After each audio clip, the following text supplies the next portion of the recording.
The heart of high school wrestling is here in Adams County, and nobody covers it like WZBD. You guys got a heck of a view. It's time for Haggard, Hirschy, and Zelt High School Wrestling Weekly. Everybody wants to be there. It's the coolest thing in the world. 90 minutes of interviews, results, discussions, and prognostications. I'm excited. As Hall of Famer Rex Brewer and Dane Filling bring you another episode. We hope that you can join us here Live from The Double Eagle Clubhouse Grille on Channel Z. I'm excited. 92.7 FM.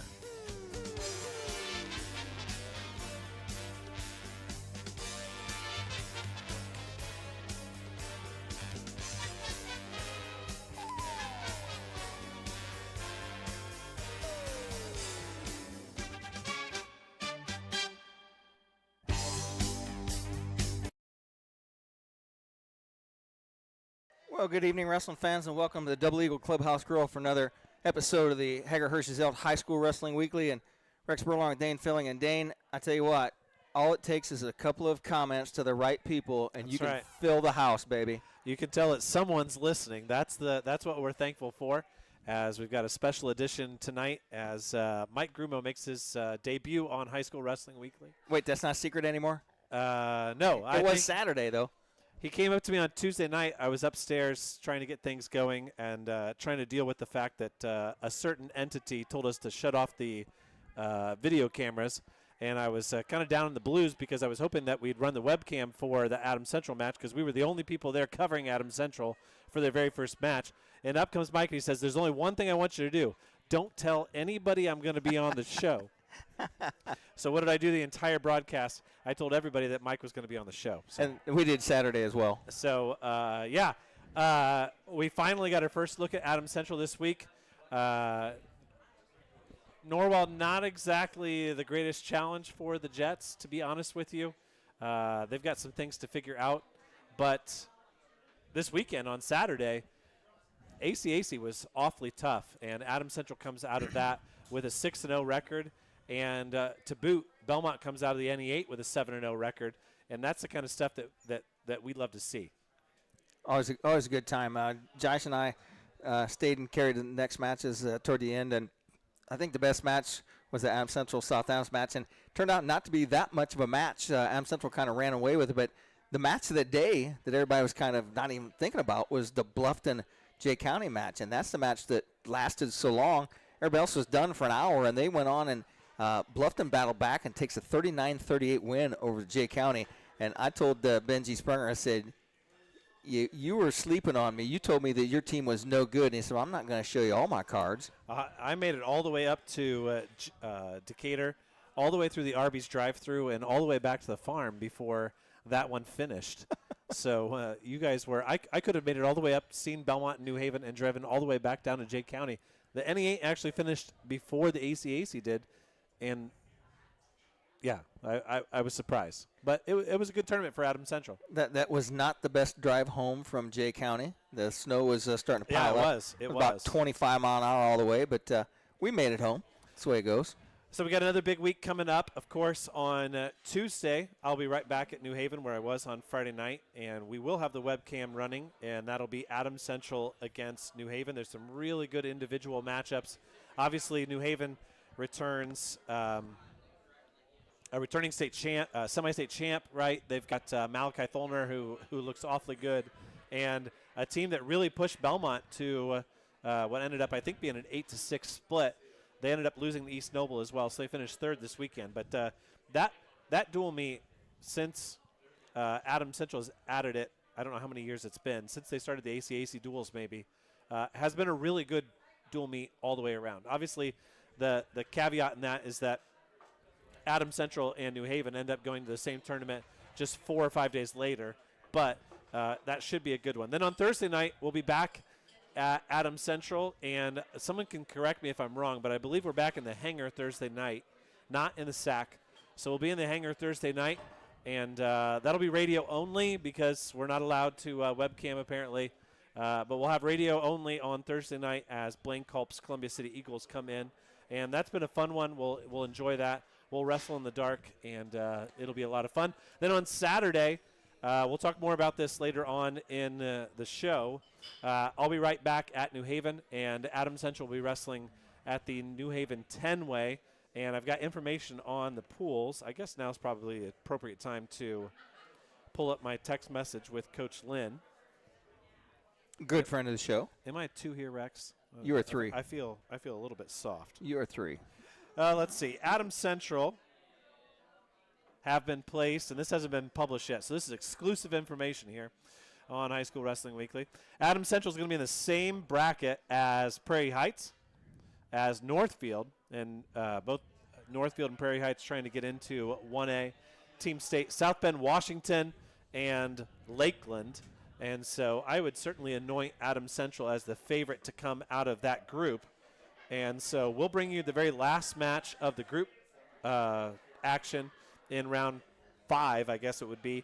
And then we'll also bring you the placement round, which I'm going to predict that Adams Central comes out of that pool 4-0. And they'll take on the winner of the pool that is New Haven, Yorktown, Mechaniqua, Marion, and Whitco. And just based on what I've seen this week, I have a feeling that that's going to be a New Haven Adams Central rematch from Tuesday. So we may end up bringing you New Haven versus Adams Central twice. Now, that's happened in years past where they've tried to avoid it, and they can't do anything because they ended up finishing in the same spot. And the teams have shuffled their lineups a little bit. But, we've talked about this before on the show. Belmont struggled to find weeknight dual opponents. Adams Central struggled to find weeknight dual opponents. If the worst thing that happens is you wrestle another good team, New Haven's going to 3A Team State. Let's not forget that. Yeah. That's a quality opponent. If you end up having to wrestle them twice in 5 days, so be it. It's better than picking up somebody that you got to beat 72-12. When you texted me the results of that Belmont-New Haven match, it kind of surprised me. I did not think it would be as close as it was. Well, I'll give credit to Sam Reason, the East Noble head coach. He told me, he said, I don't think Belmont wrestles matches up all that well with New Haven, but he said, boy, they sure match up well with us. Yeah. And Belmont was in control of that East Noble match and had it, but East Noble then in the first or second round on Saturday comes through and just wallops New Haven. Really? Which got everybody thinking that Belmont was going to waltz right through New Haven, and it didn't work out that way. It's all based on matchups, and it's all based on where you start in the lineup, too. Get some momentum going. So, once again, we'll have AC Wrestling on Tuesday night, Thursday night, and Saturday afternoon this week, and we're looking forward to it. And then don't miss out on next week's show on Sunday. Whether your team is in or whether your team is out, you're going to want to know who's going to be in the field and who's going to be the last teams in. We are going to talk to several coaches tonight who, entering this weekend, said, yes, I think we deserve a spot. There's a lot of coaches. I actually had a lot of coaches late last night text and say, I think we blew it, didn't we? And I only have one vote. Don't worry about me. It's the whole committee. You still have another week to make it up, but the snow, the weather, all of it have made for some really interesting storylines. As we talked to Nate Spangle. Was that last week or 2 weeks ago? 2 weeks ago. 2 weeks ago, and he was telling us about the Bishop Chittard duels, and they were going to make a big difference in 1A and 2A Team State, and then they got canceled because of the snow. So all these teams now have 2 extra points on their schedule that they need to do something with, especially the ones who are on the outside looking in. Can they get themselves a dual meet between now and then?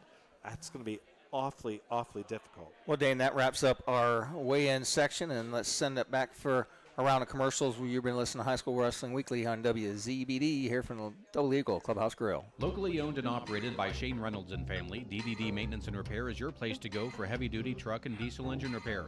Located just outside of Monroe, DDD Maintenance and Repair also offers sand and glass blasting for all of your surface restoration projects. Whether you're looking to get your truck or diesel engine to run like new, or your metal restoration project to look like new, we have a blast renewing the past. Give Shane and the guys a call at 223-5442. That's DDD Maintenance and Repair. When faced with the difficult task of making arrangements for your loved one, many emotions and questions arise. What would they want me to do if they were here? Where is the money coming from? How much should I spend? Do they want burial or cremation? The staff at Haggard, Hirschy, and Zelt Funeral Home can help you navigate these tough questions. Make your wishes known and allow us to make sure that your wishes are carried out. Call Ryan Hirschy or Eric Zelt at 260-724-7167 to schedule an appointment today. Shop local. It's a phrase we hear all the time, but for the staff and family at Package Liquors, it means something extra. Package, with locations in Decatur, Monroe, Berne, and Markle, is a local family-owned business that has been serving local communities for decades. We take your support and patronage and return it by supporting local athletes on WZBD and donating to different organizations across Adams County. The next time you're deciding where to shop, shop local. Shop at Package. It's where your friends shop. Based out of the Indiana Tech Wrestling Facility, the Warrior Regional Training Center is an elite training center for youth wrestlers, high school wrestlers, and college and senior level athletes. Featuring a college coaching staff with a strong history of developing talent and producing results, Warrior RTC will give any wrestler quality training partners to push them to new levels in the state-of-the-art 25,000 square foot wrestling building. The training is affordable and private training is also available. Put Warrior RTC in your corner this season. Welcome back once again to the Double Eagle Clubhouse Grille as we've made our way to first period at segment A, and we're joined on a phone by our call-in guest. And Dane, why don't you introduce our first guest? Would help if I put my microphone up to my mouth. We are joined on the phone by Michael Weimer, the head coach of the Noblesville Millers. Welcome to the show, Coach. Hey, thank you very much. I got my associate head coach, like I like to call Andrew Fleener, with me also. Couldn't do this stuff without him by my side. Well, Coach, I got a chance to see your team last week at Westfield, and it was awfully impressive. What a great tournament that was as far as competitiveness, not just in the early rounds, but in the placement rounds and everywhere else. That's the kind of tournament that you want to be in December. Yes, 1,000%. Like, it's it's a grinder, you know? Like, Shamrock Duels, it's kind of run like the Trikoff of the North. I know you could sit back and you see the Trikoff up top. It's the same format, the same thing, but you're bringing amazing teams in that at Westfield, and it's fun. It really is. Now, this weekend, you had a chance to wrestle a couple more really good teams, and you came away with a couple of wins. Tell us about that. Yeah, we wrestled New Pal and Roncalli at Roncalli Duels, which is, we've been going there for the past, 8-9 years, whenever they kind of started it, and it's a great opportunity to compete against them. And I mean, it was exciting matches. It was war. I mean, like we even say, it's wars, when you have really great competitive teams, and you ended up winning, beating New Pal. It was 33-32. And then against Roncalli, it was 38-33, but it came down to kind of the last match to seal the deal. It was back and forth in both duels. The momentum's going one way, it's going the other way, and kids are fighting hard for their teams, and it was a fun time. Now, obviously, when you talk about, we cover a lot of 1A wrestling, and we find ourselves in a lot of shootouts that end up 42-42. When you talk about a match that ends 32-31, that's about as good of a duel as you can get. There's only rare occasions where you end up with two teams in the 20s trading, major decisions back and forth. Those are the kind of duels you want your team to be involved in. Yeah. That's what we really preached about with this team is, you're fighting for the team and fighting to get a tech, don't get pinned. And you get tech balled and you save one team point, that can be the difference of the duel, like even if you're getting beat, you keep fighting and get off your back. And, so you have those kids that understand that I'm fighting for the team. Even though they lost, they still won. They still saved our team a team point.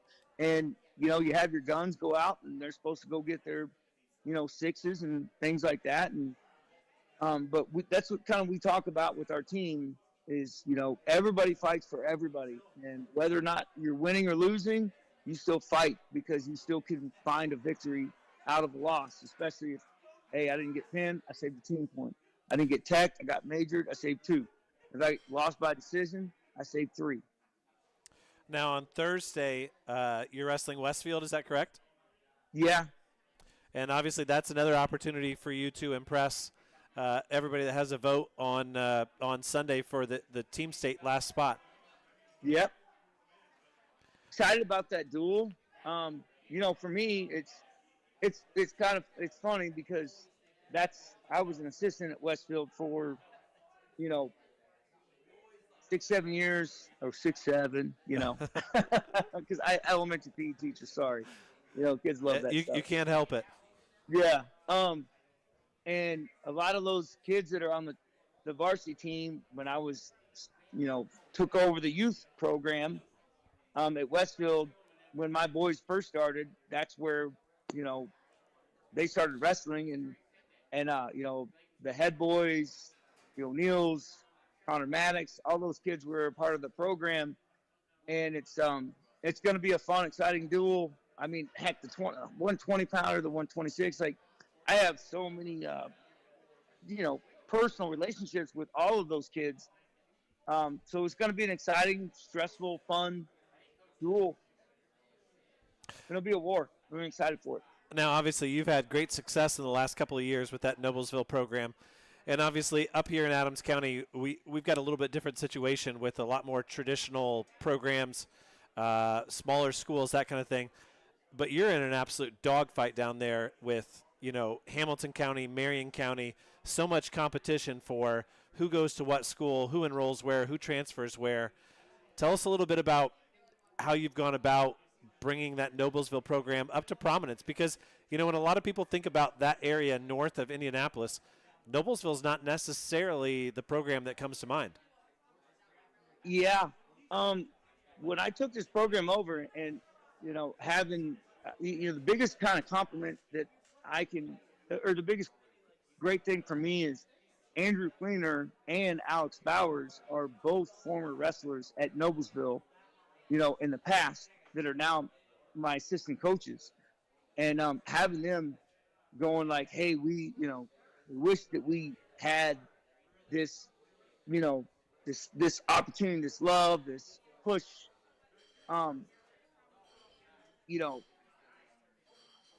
they are very excited about that. And for me, it was fun just going like, we're not a laughing stock anymore, because we, Noblesville was, when I took it over, it was, hey, we were everybody's homecoming, or senior night, or, whatever you want to say.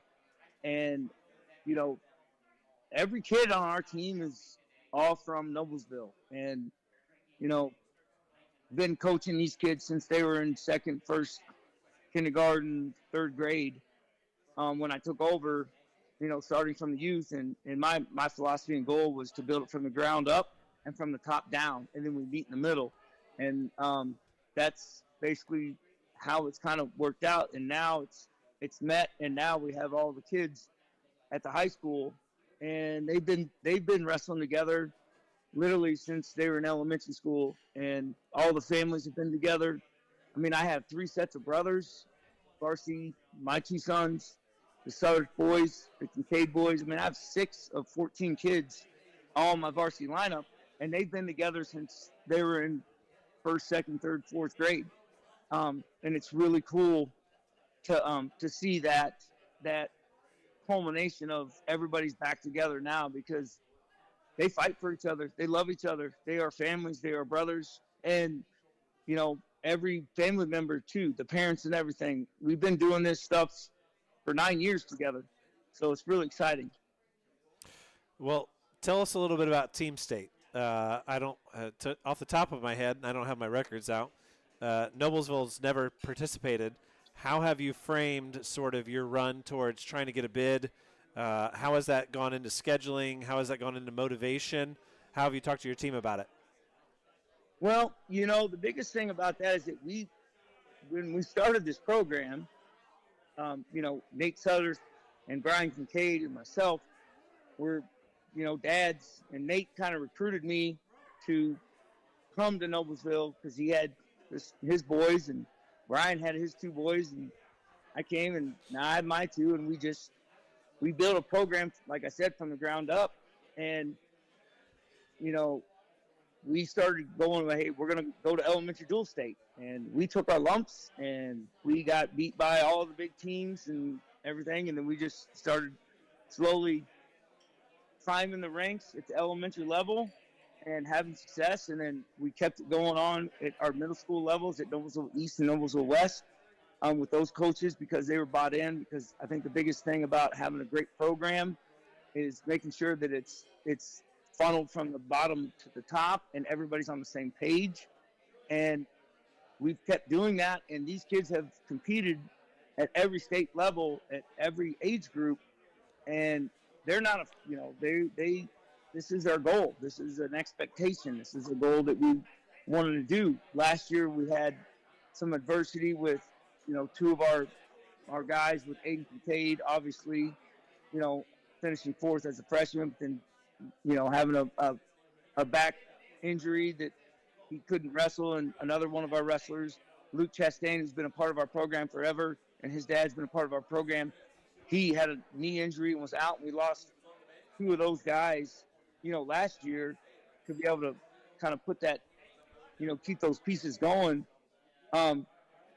In this year, everything's together, and I like to say the band's back together, like everybody's together. And they know, and this is what they want. It's not what I'm telling them what we want.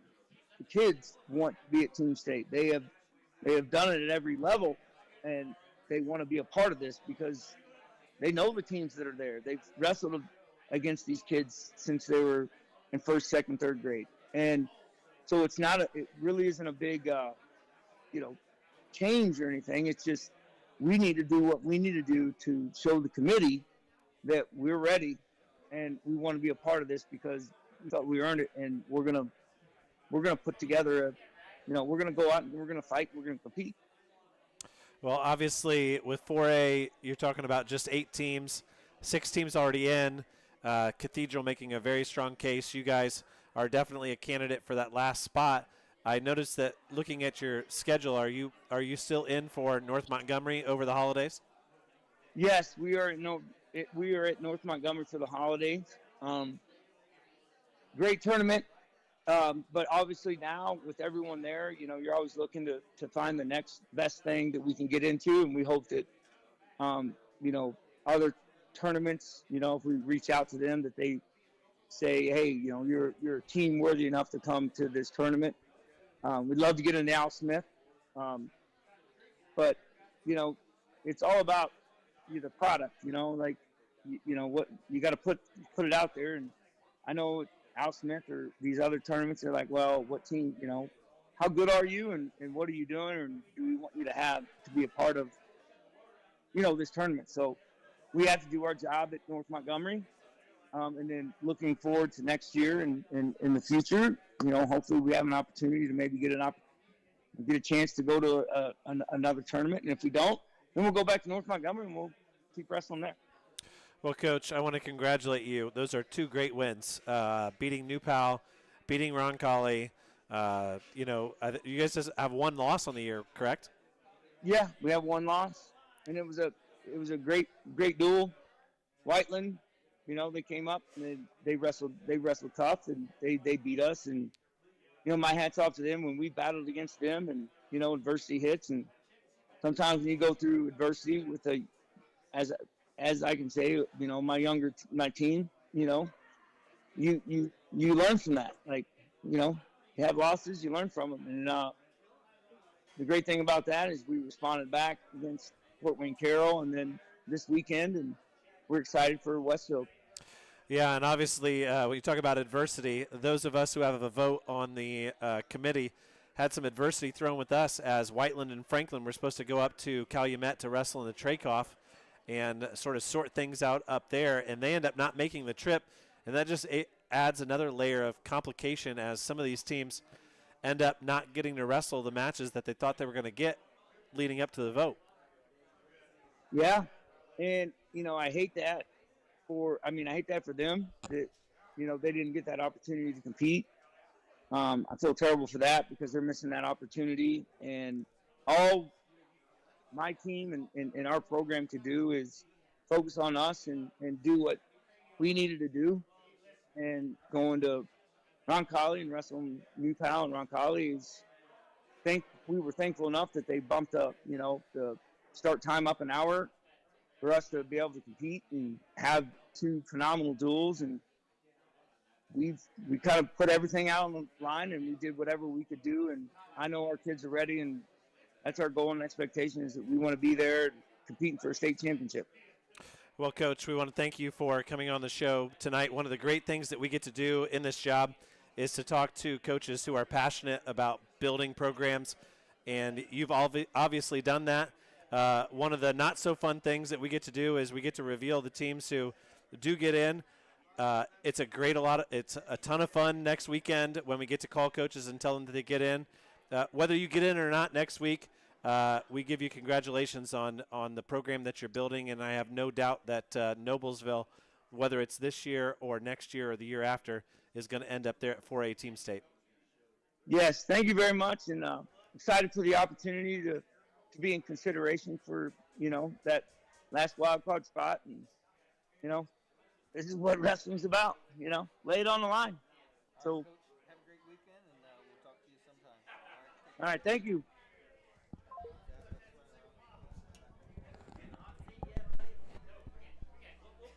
Hello, this is Joel from your local hometown Package Liquors. Package Liquors provides the best selection of domestic, import, and craft beers in Zeeland. With locations in Decatur, Monroe, Bern, and Markle, you're always just a short drive away from picking up the perfect last-minute gift or just the right six-pack to watch the game with friends. You're never a stranger when you walk through the doors, and our smiling staff never has a problem giving you a recommendation when you're not sure what it is you need. Stop in at one of our 4 locations and see what hometown service looks like. Package Liquors, it's where your friends shop. Renowned around the Midwest for his skills and his creative abilities, Nate Bowers and the team at Bowers Paint Studio in Decatur work with a wide range of clients, from collision repair to custom paint jobs for classic cars and motorcycles. Located on Monroe Street on the west side of Decatur, Bowers is your place for body work too, whether it's getting your ride back on the road or finally getting that classic car, the paint job you've always wanted. Stop by or give Nate a call to put the best in the business to work for you. Ho, ho, ho. 'Twas the season for giving, and throughout the community, neighbors shopped local with remarkable unity. They found clothes and toys that make children glad, sparkling jewelry for mom, electronics for dad. Why, everything you need to spread holiday cheer is all readily available right now and right here. This reminder to shop local for all your heart yearns comes with Merry Christmas wishes from First Bank of Bern. The staff at Haggard, Hirschy, and Zelt Funeral Home is honored to serve the community we love and live in. Locally owned and operated by Ryan Hirschy and Eric Zelt, we understand that each family we serve and each life lived tells a unique story. Our goal is to offer comfort, care, and dignity to all who entrust their loved ones to our care. We are proud to call Adams County our home and look forward to serving you for generations to come. Welcome back to another segment here of the High School Wrestling Weekly, hosted by Double Eagle Clubhouse Grille. And tonight, Dane, our plug for the Double Eagle was the burger of the week was the poutine burger. That's what I had. It was fries on top of a big old cheeseburger, 30-pound cheeseburger with gravy on it. And I think we ought to vote of making gravy a condiment. You think so? That belongs on the list, huh? Oh, that's because I had my microphone on mute. Oh, you were on mute? Thank you. Oh, he was.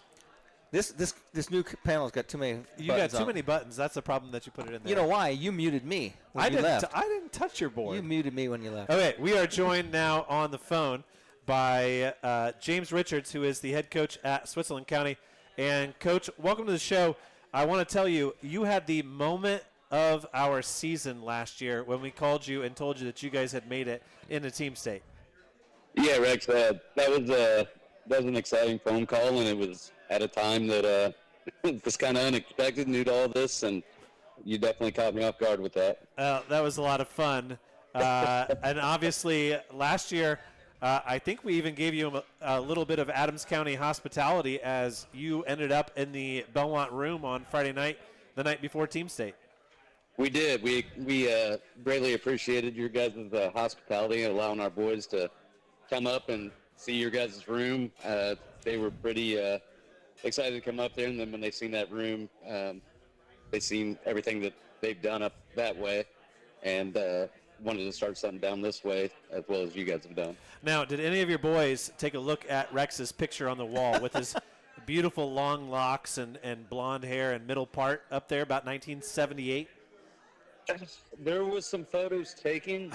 I didn't quite see who was on the list, but yeah, the boys definitely took photos of the room for sure. Let's put it this way, Coach. I took my children up there one time, and I said, I'm on this wall, and they come back and said, no, you're not. We looked at every one of those pictures, and none of them are you. And I said, well, I had to walk them to the one that was me, and, you know, a 16-year-old Rex Brewer looks a lot different than a 63-year-old Rex Brewer. That's true, yeah. I'm sure if my son went to my room, he would not recognize me from, 40 years ago. Okay, so you guys got in last year. You competed. You came to Adams Central, had a good showing, I thought. Tell us a little bit about how Team State affected your program and how you've used it for this season. It definitely stoked a little huge fire underneath our program for sure. Room got a lot bigger. Unfortunately, you know how wrestling is. People want to be part of something, and then when they see the hard work, you lose a few kids. But our room, it's a fuller room. We were blessed to have Matt Clark join us this year as an assistant technique coach, and then Jake Hall from Charleston. I reached out to him, and he was more than happy to help us out as well. So just joining Team State definitely helped us gain the opportunities that we have as far as the two coaches that we have now, and the kids, they just every day they're asking, where are we at for Team State? Where are we at for Team State? Because I mean that's the main thing right now in front of us. Now, Coach, correct me if I'm wrong, but didn't last year Switz County get their first ever state place winner? They did. Yeah, they sure did. I remember that, didn't I, Dane? As old as Rex is, he's got a pretty good memory still. Yeah. Yes, we were super excited. Peyton Richards did a great job. Had some great matches during state. Came out on top of those against some old friends of his that he's wrestled pretty much his whole life, and came out victorious on those on that particular night. And yeah, it was a blessing for sure. Now, you guys had a great weekend last weekend, and then I'm sure plenty of disappointment heading into this weekend with the fact that your tournament got canceled. How have you dealt with that as a coach, and what's the plan going forward? Well, when we received the call, we were actually in practice, and the room was starting to really get warmed up. There was a lot of fire in there. I ended up shutting everything kind of down, brought them into the center, and gave them the news, and then all the questions started asking, so where's this going to put us for Team State? What are you going to do for us to get us noticed? What can we do? Can we get another match before then? And I just slowed them down. I was like, hey, guys, we can only do what we can do. Let's get back to practice. Just know that we're not doing anything tomorrow. And then after practice was done, I told the guys that they had the weekend off just because of the weather. And they actually came up to me and was like, just because they're not having practice up there does not give us the opportunity to game one on them. And I said, absolutely. Let me get a hold of our athletic director. And he gave us an extra hour and 15 minutes, hour and a half the next day. So we just filled that time with more practice. They compete against Milan coming up this week. Yeah, and talk to us a little bit about that Milan match. Obviously, you guys miss out on the opportunity on Saturday, and there's really no way to put it. That hurts you guys. I mean, you guys had the opportunity to really wrestle somebody and make a statement, but obviously Milan's already in, and so Wednesday just adds that much more importance. Yeah, I think they understand that, but this team, it's we lost, 3 really good seniors that came through the program, actually started our program with the fire that we have now, but we've added 3-4 guys that unfortunately no one got to see at Bishop Chatard. I'm hoping they show out Wednesday against Milan. Milan's a very, very tough team. We match up very well. There's a couple spots, both of us kind of give and take. It's really going to come up to one, maybe two matches that will make the decision on that. But my kids are fired up. They can't wait to wrestle Milan. We're pretty close to each other. When I say close, Walmart's about 45 minutes from us. So Milan's about an hour away. They're really close to us.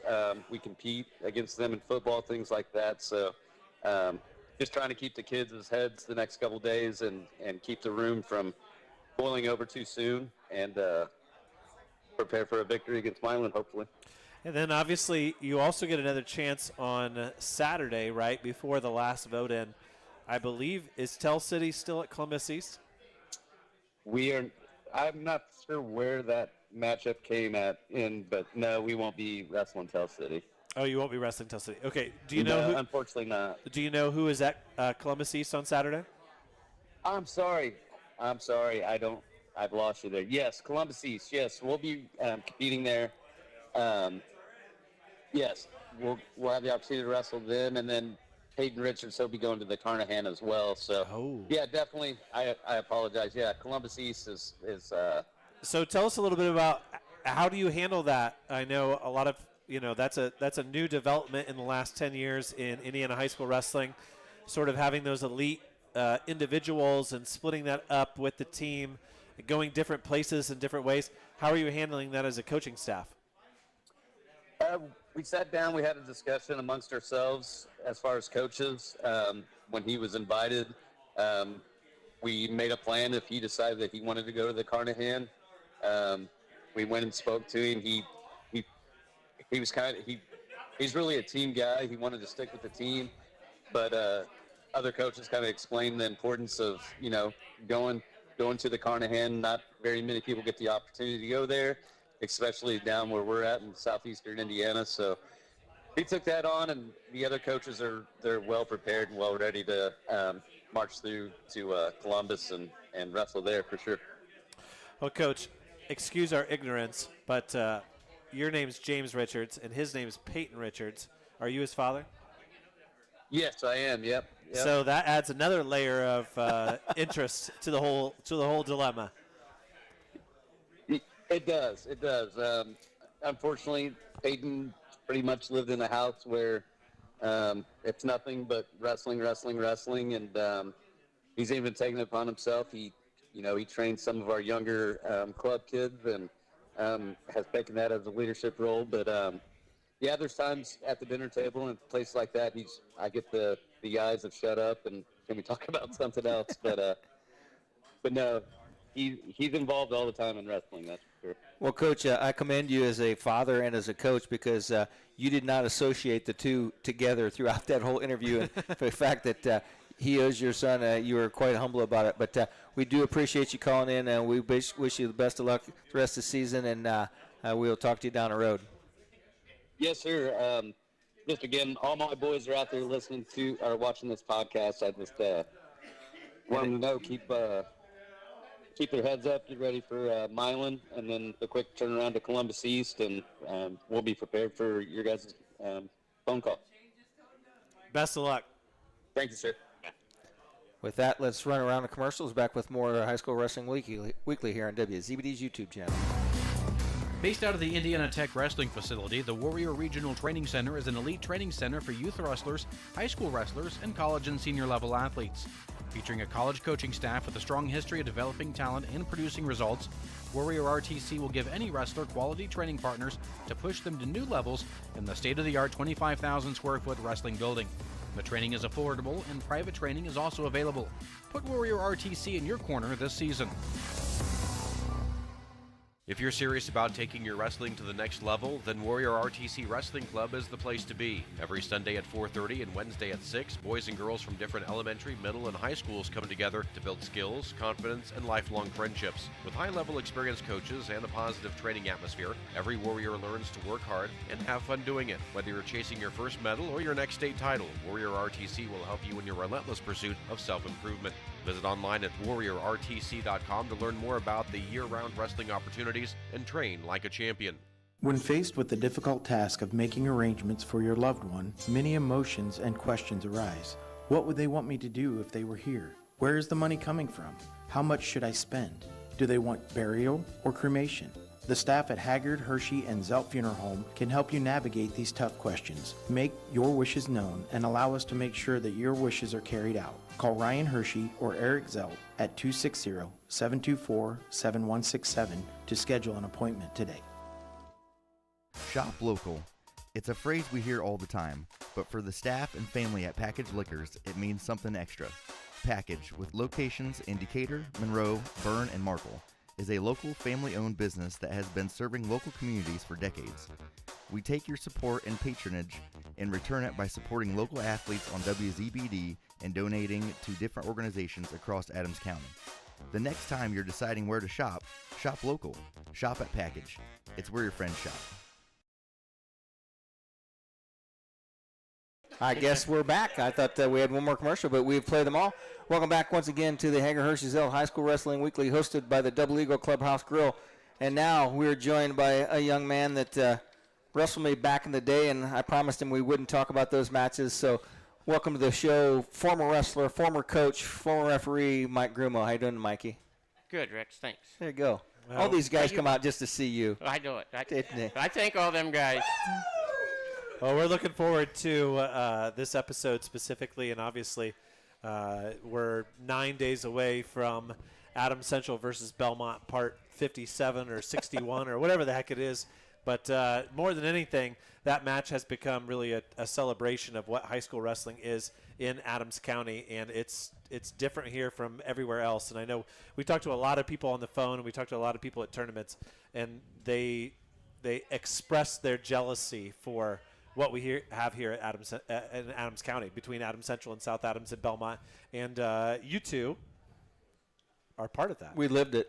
You've lived it as youngins, looking up to the big guys at the very beginning, as guys who were actually on the mat, as someone who coached in an Adams Central Belmont match, and as two guys who officiated, and now as two guys who sit and most weekends end up observing both of those teams on a regular basis. Yeah, that was my very first varsity match, was as a 10th grader, the big Belmont Adams Central match. And it's like, you know, if you're going to start a big one and get used to being in front of a big crowd, that's got to be the one. Did you have any observations from this weekend? Anybody that you were impressed with? Obviously, Adams Central with several freshmen in the lineup. You've got kind of an interesting balance of guys who are established, state-ranked studs coming into their new weight classes. Almost all of them have switched weight classes. Some of them have gone up, some of them have gone down, but also a decent amount of freshmen in the Adams Central lineup. Yes, I'm a volunteer junior high coach now, and I had them help coach some freshmen that came up, and I knew that they was going to do really well.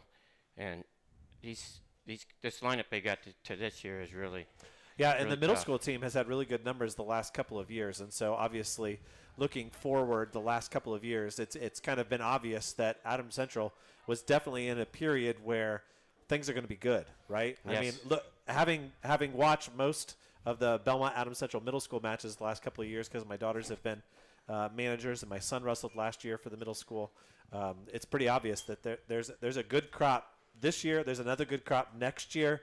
And it keeps coming, and things are really positive with the Adams Central Wrestling Club, both middle school and with the high school team. Yes, I mean they're pretty strong from top to bottom. You know, our 3-pounder or 6-pounder. I mean, I'm still the old. I said 3-pounder this weekend like 3 times. Yeah, but you know that Bowers boy. I mean, he got hurt yesterday, so we don't know how he'll come out. But the great thing is, and this has been a problem, going all the way back to maybe 4 or 5 years ago. When the 6-pounder suffered an injury 4 or 5 years ago, Adams Central was in deep trouble. And now they have depth. They have somebody there who can take a forfeit, who can go out there and try to compete. And it feels like Adams Central has depth at just about every single weight all the way through. Yes, and their kids are wrestling strong. I mean, they wrestled Tuesday night, and it was good sportsmanship with them, and the kids was behind each other. And, most of this crowd out here, I coached some of them guys, and now their kids are wrestling on the high school team, and it's really exciting to watch. You know, Mike, as you coach them, that means I refereed them. if you wrestled in the last 50 years, I've had something to do with your match, either refereed it or broadcast it. But Josh Gaskell and I talked during the Adams Central South Adams match yesterday, and Coach Sawyer Miller was in a tough spot in the middle. He was trying to dodge some guys in the middle, but you get the hammers in the middle, and once those guys, you get that group that comes in there, and you got about 4 weight class middle, it doesn't matter where you bounce them, you're going to run into a hammer someplace. Yes, I mean, at middleweight kids, you got Og, Dubal, and Sorgan.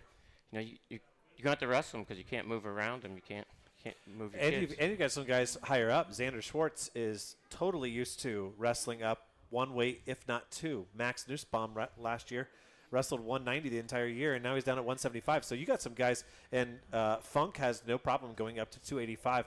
Although from what I saw this weekend, both in person and online with the results, you may not need to worry about Funk moving up to 285 because the young freshman that Adams Central has there, despite the fact that he wrestled 175 at the Adams Central Middle School invite, which I said multiple times on the broadcast, he's a pretty good heavyweight. Yes, and he can move. I mean, he's quick.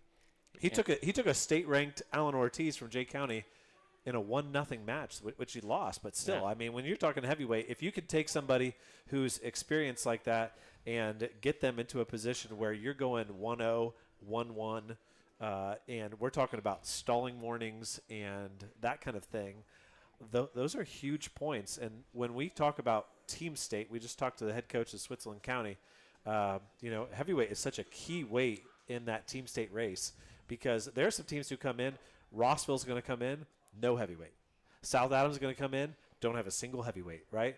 And then you got a guy who, not necessarily a hammer, but he's not going to get pinned by your average Joe. I mean, he's going to go out there and compete. That's a huge advantage. Part of that match is Sawyer Miller had the choice where he had to put the 215-pounder on a mat, and they held Ethan back, and it's like, okay, what are you going to do? And they run the forfeit out, and then they send Beer out to take the forfeit at heavyweight. E goes up and gets the big win. It's like, Sawyer didn't have many moves. He had the one move, put a guy out, and the two new coaches from Adams Central and two guys that you know very well. You coached them when they were just babies, but they made the right move. It's like they called it, and they knew where they're going to have to make their jump.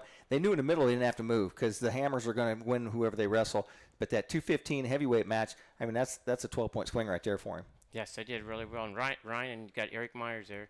I mean, those guys are two good young coaches, and they.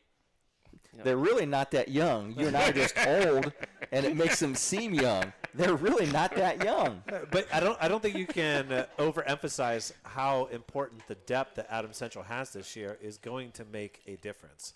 I would have to go back and look at the website and at my spreadsheet, but I'm pretty sure they have depth at every single weight class, and that is just there's only maybe one or two teams in the 1A team state this year who are going to be able to say that. And that and talking about the importance of the dual meet, and obviously Adams Central, I think they're the only team left. Them and Mater Dei are the only two teams left, I believe, who have been invited every single year to team state since it started, since the IHSAA took it away. And a lot of coaches that take over programs, they don't even understand the importance of the dual meet, whereas we're here talking about matchups and bumping and all of those things. And everybody in the room here that's here with us, we got 45 people here at the Double Eagle. They all understand what we're talking about as far as bumping guys up, who has to report first, all of those types of things. That's what makes wrestling so much fun.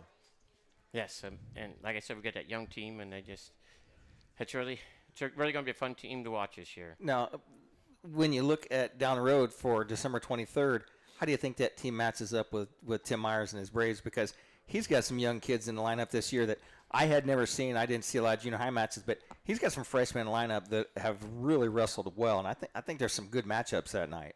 Oh, yes, I agree with you 100% on that. I mean, Lance will have his kids ready to go. I mean, it's always a big match for us to wrestle Belmont, and you got some upsets, and just according to how the kids go in and how they want to wrestle. I mean, it's going to be tough on them freshmen. I mean, walk in that gym and see all them people there, and they're going to be scared. Well, Tim's going to try and boost that attendance up that night because he's honoring the third place wrestlers in on that night, and he's been putting out a Facebook post and putting a third place guys. Some of my teammates, Chris Malin's been up there, Steve Carter's been up there, Mick Freet was just up there their night, and there's some great third placers that are going to be honored on that night. So make sure that everybody out there listening, if you're in the Decatur area, go out and watch that match. Not only is it going to be a great match, it's a great night to honor those guys that took third place. Yeah, and Coach Myers went out of his way to really talk to the Adams Central athletic department and say, hey, we don't want to wrestle this match on December 2nd or December 10th or whatever else. This needs to be during the holiday break, and it needs to be a big event. And next year when it's back at Adams Central, it needs to be on the same date. I don't care when basketball is playing, any of those things. And I think looking back as I was preparing to interview you tonight, I was looking back at the specific dates for when Adams Central wrestled Belmont. And it's all over the board, right? There was a time when it was mid-December and it was an absolute guarantee. And then there was a time when it was in January. And in recent years, because of Adams Central's football success, it's been all over the place. The important thing, I think, is that Adams Central and Belmont fans can come out, that kids who are home from college can come, people who are home for the holidays can come. And now, as we've been talking about the importance of the dual meet, it needs to happen before the seeds come out for Team State, because Adams Central, you know, if they're going to put that feather in their cap of beating Belmont, they want it to happen when it really counts, and they can use it. And the same thing for Belmont. Adams Central's wrestled a good enough schedule where they're going to be able to take that score, and if Belmont wins, they're going to say, well, we beat Adams Central by this much, and Adams Central wrestled this team, and they only won by this much. There's a lot going on there behind the scenes, and then obviously it also rolls forward when we get to the individual season when we talk about sectional seeding.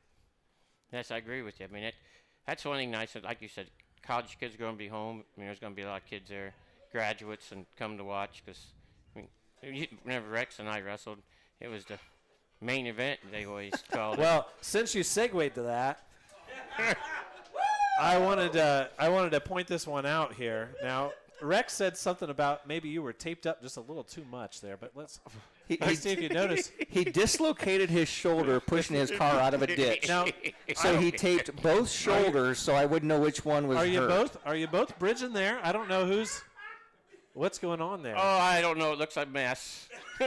So now you guys wrestled. This is January of '79. That's so this is senior year. Rex's senior year. That was a heck of a match between you two. Now, I do notice that in Rex's dad's scrapbook that there is a note that says the score was 9-3, but somebody's penciled in an extra number here that says it was 19-3. That was me, because Jim Hopkins didn't know how to add. Which one was it? Was it 9-3 or 19-3? I don't remember, but Rex beat me 3 times that year. I didn't bring that up, folks. Remember. But Rex failed to say, because I had phone calls yesterday where people are telling me, hey, Rex ain't going to mention it on the radio. Because I couldn't beat Greg Yanni. He preempted to. Now, I'll read you what Jim Hopkins wrote about that night. It said Rex Brewer won a 19-3 superior decision. Yeah, because we didn't have Tex Falls back then. Over Mike Grumo in the 119 department, and made the score 11-9 in favor of Belmont by doing so. Belmont never trailed again in the match after Brewer's decisive win. Brewer exploded for 10 second period points and seemed to have the match out of Grumo's reach. But after a few times, Grumo had Brewer in near trouble. No, he didn't. I was never in trouble against Mike. I don't know what the near trouble was, but the trouble was that he had a hold of my head, and I chipped my teeth. And as I was looking across the mat, I saw pieces of my teeth dance across the mat. And I looked up, and I was like, man, that hurt. And AJ's looking at my teeth. He's, what happened? He said, your teeth are all crooked. I said, no, they were crooked before. They're just missing tops of them because they chipped them across there. But, you know, this is the deal. Mike, and I've told this story a million times, Mike dislocated his shoulder, so he taped both of them up. So I didn't know which one was hurt. So I get a takedown on him, and I pop that arm out, and I start running a head lever, and he goes, oh, my bad shoulder. And I said, oh, sorry. So I jumped to the other side, ran the head lever on the other side, and he said, thanks, Rex. That's the kind of relationship that we had on the mat. We were not there to hurt each other, and I understand. I mean, I knew I was going to win the match, and I just didn't need to hurt his arm. There you go. Well, he failed to tell that I beat that kid for him. Yanni. And he carried me off the mat. I did. I picked him up, carried him off. Greg Yanni. Caught him in the cradle. Well, when we come back, we'll talk more about Mike's time as the head coach of the Adams Central Baggy Buzz, and all these guys he coached out here. We'll go deep into the time machine, and we'll also look at a particular match, the 1993 match between Belmont and Adams Central. It's all right back after this. The staff at Haggard, Hirschy, and Zelt Funeral Home is honored to serve the community we love and live in. Locally owned and operated by Ryan Hirschy and Eric Zelt, we understand that each family we serve and each life lived tells a unique story. Our goal is to offer comfort, care, and dignity to all who entrust their loved ones to our care. We are proud to call Adams County our home and look forward to serving you for generations to come. Locally owned and operated by Shane Reynolds and family, DDD Maintenance and Repair is your place to go for heavy-duty truck and diesel engine repair. Located just outside of Monroe, DDD Maintenance and Repair also offers sand and glass blasting for all of your surface restoration projects. Whether you're looking to get your truck or diesel engine to run like new, or your metal restoration project to look like new, we have a blast renewing the past. Give Shane and the guys a call at 223-5442.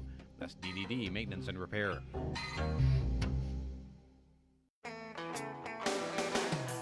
Renowned around the Midwest for his skills and his creative abilities, Nate Bowers and the team at Bowers Paint Studio in Decatur work with a wide range of clients, from collision repair to custom paint jobs for classic cars and motorcycles. Located on Monroe Street on the west side of Decatur, Bowers is your place for body work too, whether it's getting your ride back on the road or finally getting that classic car, the paint job you've always wanted. Stop by or give Nate a call to put the best in the business to work for you. 'Twas the season for giving, and throughout the community, neighbors shopped local with remarkable unity. They found clothes and toys that make children glad, sparkling jewelry for mom, electronics for dad. Why, everything you need to spread holiday cheer is all readily available right now and right here. This reminder to shop local for all your heart yearns comes with Merry Christmas wishes from First Bank of Bird. Welcome back to the Double Eagle Clubhouse Grille. I can barely keep my breath. We have a lot of laughing. We have more commercial. We have more comments going on outside of the thing. But great show tonight. I told my wife. She said, "Who's a guest on the show tonight?" And I said, "Mikey Grumo." And she goes, "Oh, that'll be fun." That'll be fun. I said, "Yeah." Well, we decided in this segment we were going to dive into Mike's career as the head coach of the Adams Central Flying Jets. 5 seasons at the helm and 5 ACAC titles. And obviously, we want to talk about some of the success that you had on the individual side. And so I have in front of me my completed semi-state bracket from 1992. Nice penmanship. And it's not mine, don't worry. It's borrowed from someone else. Okay.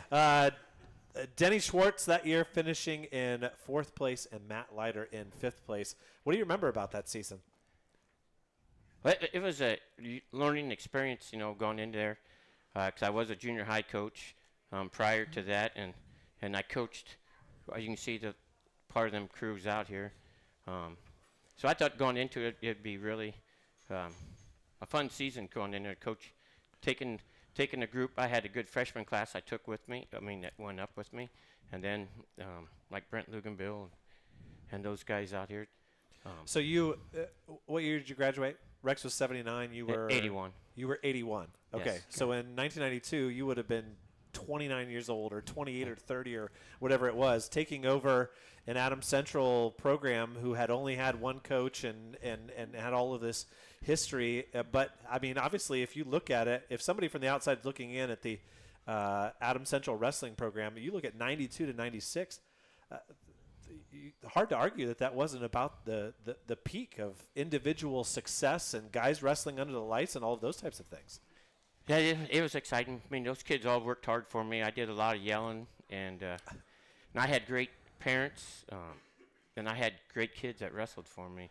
That was a big pair of cowboy boots you had to fill as well.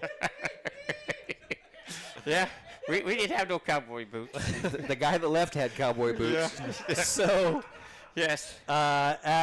Your first year, you would have won the ACAC title, I presume, on a Friday night and you would have wrestled in sectional and regional, right? The Adams Central sectional, Belmont would have beaten you, and then the regional, I think Belmont won at Snyder, and then you get to the semi-state at the Coliseum, and you have your chance to sort of clinch your first berth at the state finals as an individual. Denny Schwartz comes in as a regional champ, and what's the name here in front of me? Mike Robeson from Elwood. What do you remember about Denny's senior year? He was exciting. I mean, Denny was one of our better wrestlers. It was just an exciting year. I mean, all the way through, I had, like I said, Brent Lugan, but I had a great senior class. Those guys put me to test a lot. I mean, it was a hard year coaching with those guys. I mean, but we had a lot of fun. I mean, Brent Luganville out here, he was my mediator for most of the time, but he'd tell me what I was doing wrong and what I was doing right. When we didn't have no music. I'm surprised that you ain't heard that from these guys yet. No music. No. And obviously, when we talk about Brent Luganville, one of those guys, and we have several here in attendance who have taken it upon themselves to support WZBD and our coverage of Adams Central Wrestling. It's been maybe 5 years ago where Rex and I sat down and said, what can we do to get Adams Central on the air for all of these matches that we're doing? And we said, do we want to do this? And we said, yeah, let's do it. If we can get the sponsorship there. And Brent's been integral in that. And we've had others, Shane Reynolds and Jeremy Ringer at Wygand and Brett Miller at Miller Land Surveying. And Ben came on and helped us out with First Bank of Bern. And if you look at Adams Central's schedule this entire season, we're going to every single event that they're in. And I can't tell you how much WZBD is excited to be a part of that and to bring you those matches and to work those relationships. And obviously now with Coach Landis and Coach Myers being involved there, we have such a good working relationship with them as far as communication and finding out ahead of time, like, hey, who are you guys wrestling on Saturday? What's the schedule going to be? What's going to make the most sense? Like, we don't really want to cover Adams Central versus Woodland. You know what I mean? And no offense to Woodland, and they're obviously in a down position right now, but like, we want to get Adams Central versus South Adams, and we want to figure that out, and that's what our fans and our listeners want to hear. A couple points in that monologue there. We have people that walk up and say, "Why don't you cover this match? Why don't you cover this match?" Everything takes money. We get paid, and we get paid a little, and the station gets paid a lot. But it takes advertisers to put stuff on a match, on the air. If you don't have advertisers, you don't get those matches covered. Those people step up, and some of these people have been doing it for 45 years and understand that that's what if you want to hear wrestling on radio, you got to promote it and you got to put it out there. Number two, yesterday when Eric Myers walked into Jay County, I looked at him and I said, kind of odd walking in the way he did. And he goes, it felt very odd. And I walked up and I congratulated Coach Langis on his thing, and he said, yeah, it'll be interesting to see. And those guys come into a very difficult situation, but I think the team – I talked to guys on the team, and they said it's different, and they think it's different in a good way. And they really like the room now. And they're in good hands. Yeah. I think more than anything, everybody can definitely agree on that. So, well, let's jump back in here as we keep talking about that 92 semi-state. The other name that obviously your other state placer that year was Matt Leiter. Do you remember anything about those ticket round matches? Do you remember anything about the semi-state or the state finals? I got the program here in front of you if you want to look at it. Well, it was just how nerve-wracking was that for you? Oh, very much. I mean, it was it was all new to it was. I've been there every year, but it's a lot different. You're down there underneath the lights and Walk of Champions. Yes, and it's. You have to lead the Walk of Champions. Yes, Adams Central. Who was on your staff that year? Your first year. Who else was who did you have as an assistant? Jack Birch was still with me, and Derry Hirschy was with me, and I'm probably forgetting somebody, but them guys stayed with me, and it was an interesting year. And like I said, Matt and Denny, they wrestled well. You had a bunch of great coaches come on after you. Schultze came on for a while, and then Denny stepped in for a while. And I mean, a lot of those guys. I mean, and that's one thing about the Adams Central guys.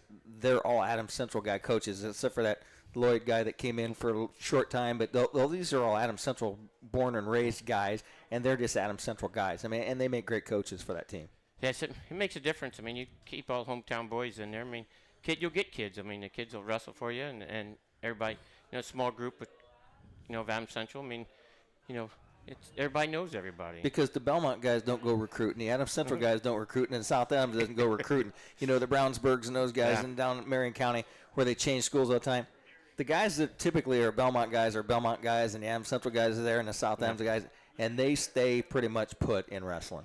Yes, I mean, it's like the one thing that helped whenever I coached. I mean, I took kids to state, every year, and it just feeds on it. You just keep feeding and feeding and feeding, and Well, jump into this 119 class for me. I'm still interested to hear more stories about Denny Schwartz. Senior year, he comes in.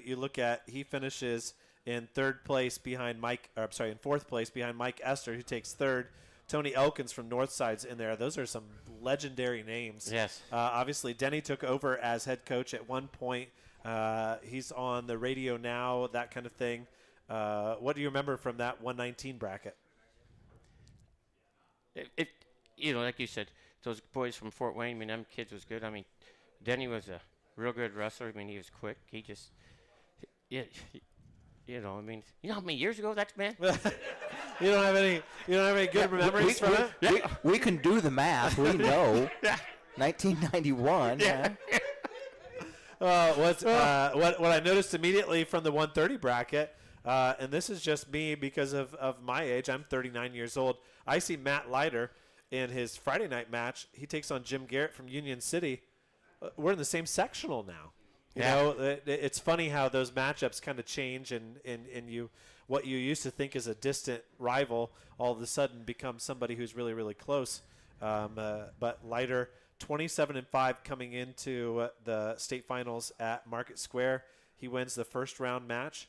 And then back in those days, there wasn't the consolation wrestle back. You had to wait. Once you lost on Saturday, you cheered for that guy. You follow your leader. You quickly cheered for the guy who you were just cheering against. Yeah. And Matt Leiter gets a chance to wrestle for fifth place and ends up beating the young man from Evansville Central, Dan Ritchie, and takes fifth place. And then obviously the Leiter name lives on a generation later with some really talented wrestlers. Yep, Matt, he put me in my test every day in practice. I think he as a coach, I had my whistle. I'll just tell you a story about Matt.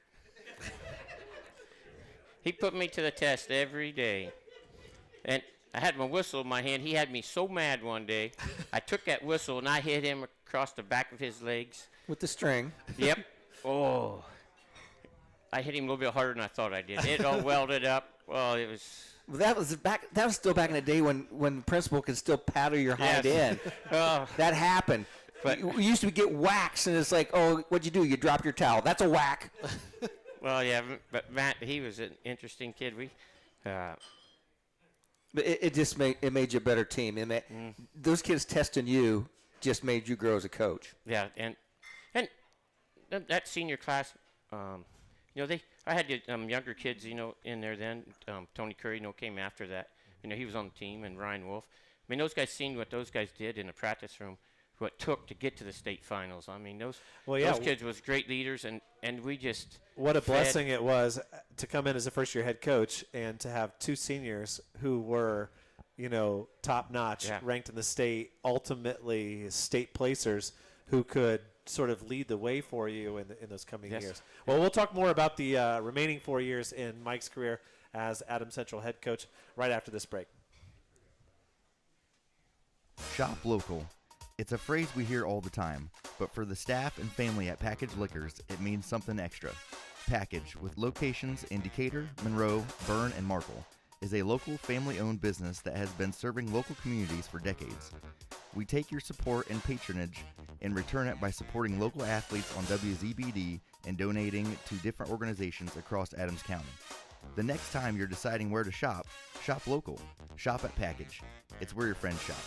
Hello, this is Joel from your local hometown Package Liquors. Package Liquors provides the best selection of domestic, import, and craft beers in Z-Land. With locations in Decatur, Monroe, Berne, and Markle, you're always just a short drive away from picking up the perfect last-minute gift or just the right six-pack to watch the game with friends. You're never a stranger when you walk through the doors.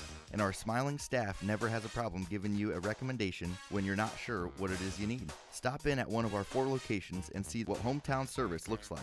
Package Liquors, it's where your friends shop. If you're serious about taking your wrestling to the next level, then Warrior RTC Wrestling Club is the place to be. Every Sunday at 4:30 and Wednesday at 6, boys and girls from different elementary, middle, and high schools come together to build skills, confidence, and lifelong friendships. With high-level experienced coaches and a positive training atmosphere, every Warrior learns to work hard and have fun doing it. Whether you're chasing your first medal or your next state title, Warrior RTC will help you in your relentless pursuit of self-improvement. Visit online at warriorrtc.com to learn more about the year-round wrestling opportunities and train like a champion. When faced with the difficult task of making arrangements for your loved one, many emotions and questions arise. What would they want me to do if they were here? Where is the money coming from? How much should I spend? Do they want burial or cremation? The staff at Haggard, Hirschy, and Zelt Funeral Home can help you navigate these tough questions. Make your wishes known and allow us to make sure that your wishes are carried out. Call Ryan Hirschy or Eric Zelt at 260-724-7167 to schedule an appointment today.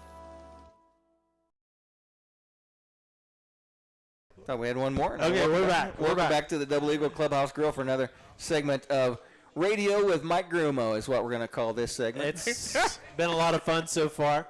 We thought that we would jump in and try to reminisce, and so I went back and I looked at the 5 years that you were in charge and the best match that you had against Belmont. As obviously we're getting ready for that match on the 23rd, and there's been some great dual meets in the past. And you know what Tim was able to do 2 years ago as far as crowd numbers, that's what we need to do. We need to aim high and shoot for 800, 900, 1100, those types of numbers for an Adams Central Belmont match, because that one 2 years ago was so much fun. Yeah. And so intense. And it was a 10-point win for Belmont or 8-point win, or it was close. Those are the fun ones. So I picked out the 1993 match, December of 1993. Belmont beats Adams Central 40-24, but my golly, you look at some of those matchups and the amount of state medals that were in that lineup. So I'm going to run through weight by weight, and I just want your 2 comments. You were officiating at that time.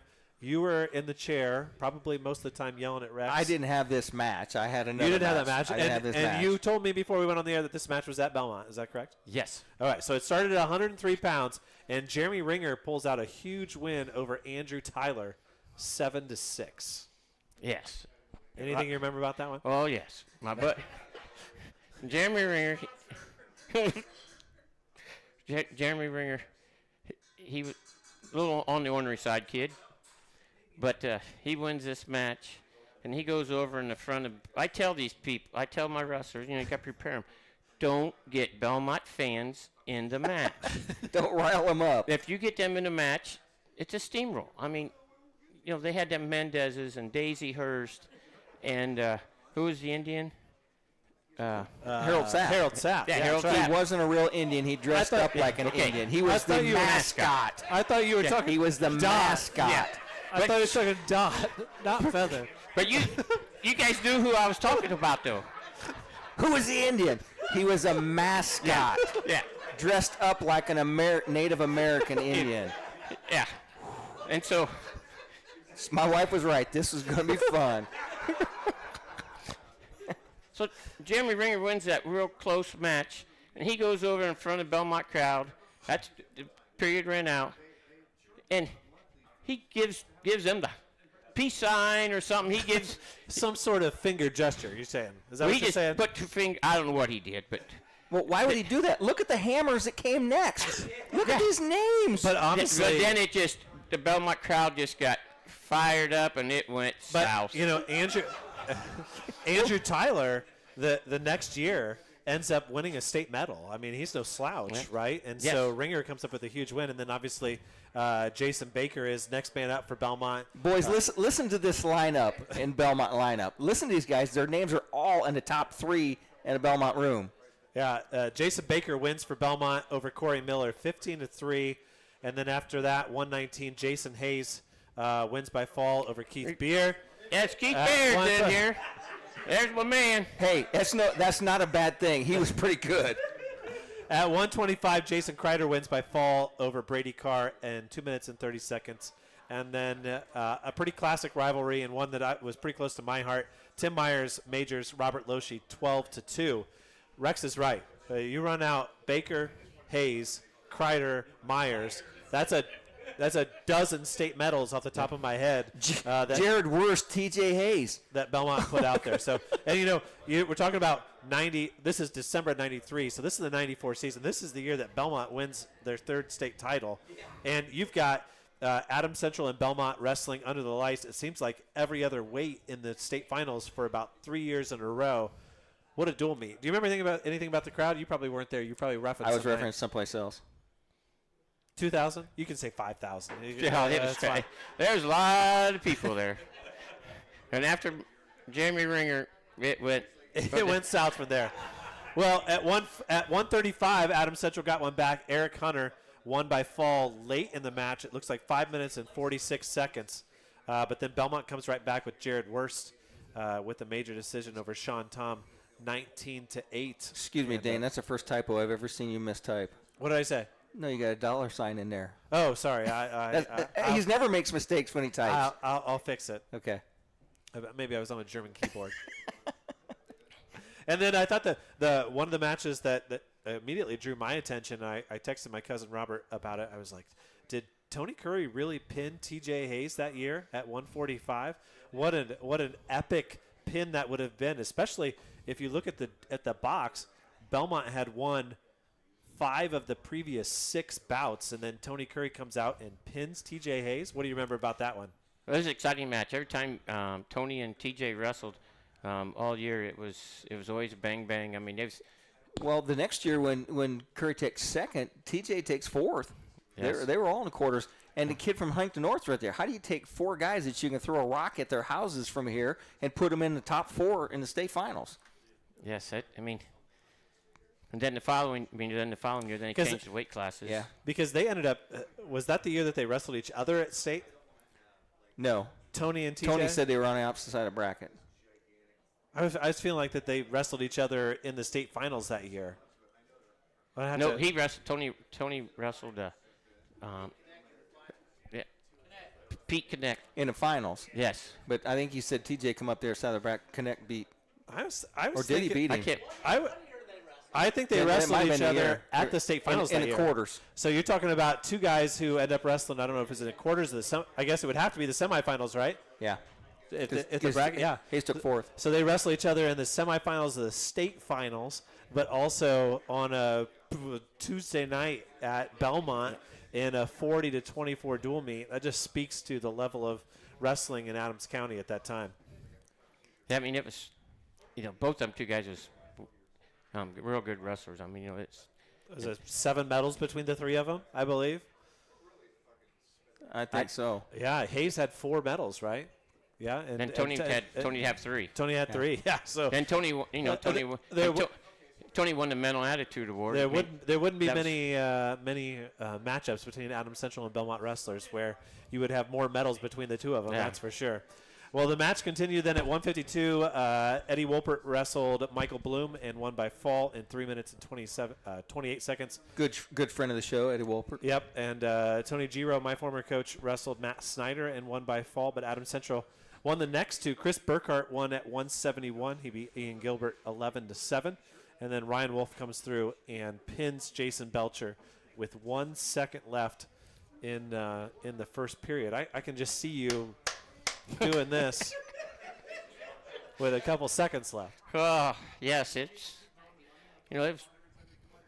Now, am I right? There's only 13 weights in this year, right? When did the addition of the 14th weight come? Because you're predating my knowledge. That. Yeah, because then they changed it. Because I know Tony Curry's between his junior and senior years, whenever they messed with the middle weights. There was like a 1-year gap there where the weights all transitioned, and then they went to what lasted for about 15 years. And people complained because there wasn't enough weights, and that's when they added extra weight class and they put some in the middle. But and then good friend of mine that I work with, Richard Shaw, gets the final match, and he pins John McAfee in 355. And I'll tell you what, if you look at that, I hadn't even looked at that list until you pulled it up, Dane. Those were some hammers. Yeah, you're talking about state championship team. A fistful of guys who wrestled under the lights at one point in their career. So a lot of fun. And obviously, we're talking about this match coming up here in 9 days. You look at Belmont's lineup, you look at Adams Central's lineup, you telling me there's not somebody in one of those lineups who's going to wrestle under the lights someday? Let's hope. I mean, I think there is. I think if you look at Xavier Palacios right now and the way he's wrestling and the way things shape up. Except for Mikey White just won the Ironman. Yeah, well, I mean, obviously you might want to be on the opposite side of him, but still, there's an opportunity.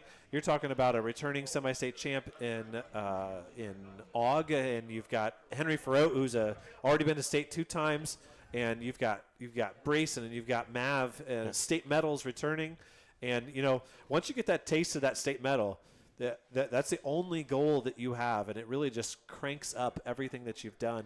We're blessed. We really are blessed. There's times where it feels like that Belmont and Adams Central duel is still competitive, but you look at both lineups and you think, well, maybe there's a guy who can sneak in at 7th or 8th place. This year's duel has got some guys who really have some chances in February to go far. Yes, I agree with you. I mean, that Beer and AUG and Duval and Sorgan, I mean, them 4 guys right there, I mean, they push each other in practice, and I really think those guys got a real good chance of I think I saw him out. Caden Funk's out there. He says he's in a room pushing those guys. A couple of guys out there. It's all Cook. He's getting all the credit to Cook. Fair enough. But that's what makes your team good. Those guys that are out of high school 3-4 years come back in and push them. I mean, even if it's 2-3 days a week, I mean, they need that different look. I mean, if I wrestle you every day in practice, we know what we're going to do. If a Caden Funk or a Cook comes in and pushes you, that's a new look. That's going to be the look that you're going to get from a guy you wrestle in a dual meet against that you don't usually wrestle against. And that's what you do not have, and not to put anybody else down in their sport, you do not have that in basketball or tennis or anything else. You do not have 5 guys who graduated in the last 3 years coming and just pushing those kids left and right, hour and a half, 2 hours, 2.5 hours, 3 days a week, whatever it is. Belmont's got it, Adams Central's got it, South Adams got it, and that's what really makes the sport special is that those guys do come back and give back to those teams, and they really they'll bust their butts on Wednesday, Thursday, Friday, and then they're the guys in the front row of the bleachers on Saturday who are just absolutely clapping up a storm when they pick off some ranked kid from another team who doesn't have that. I hate to say it and I hate to pick on it, but like there ain't nobody from Heritage or Woodland coming back and wrestling with their kids two years later. And that's what Josh and I talked about when Somerset beat Jack's Litchfield the other day. Josh looked and he said, there's nobody in the room that will push Litchfield that needs that. And that's the difference between it.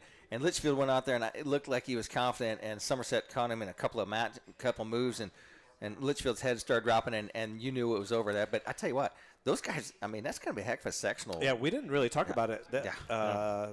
He won a gorilla. Mike Reiser, who we respect really well, had Jax Litchfield ranked in the top 10. That was a huge win for Wes and really shows what he's capable of. You got the gorilla picture, didn't you? Yeah, I do. I got to post it up there. Let's go to break now, and we'll come back with more talk. Here we go. Ho, ho, ho. 'Twas the season for giving, and throughout the community, neighbors shopped local with remarkable unity. They found clothes and toys that make children glad, sparkling jewelry for mom, electronics for dad. Why, everything you need to spread holiday cheer is all readily available right now and right here. This reminder to shop local for all your heart yearns comes with Merry Christmas wishes from First Bank of Bird. Based out of the Indiana Tech Wrestling Facility, the Warrior Regional Training Center is an elite training center for youth wrestlers, high school wrestlers, and college and senior level athletes. Featuring a college coaching staff with a strong history of developing talent and producing results, Warrior RTC will give any wrestler quality training partners to push them to new levels in the state-of-the-art 25,000 square foot wrestling building. The training is affordable and private training is also available. Put Warrior RTC in your corner this season. Locally owned and operated by Shane Reynolds and family, DDD Maintenance and Repair is your place to go for heavy-duty truck and diesel engine repair. Located just outside of Monroe, DDD Maintenance and Repair also offers sand and glass blasting for all of your surface restoration projects. Whether you're looking to get your truck or diesel engine to run like new, or your metal restoration project to look like new, we have a blast renewing the past. Give Shane and the guys a call at 223-5442. That's DDD Maintenance and Repair.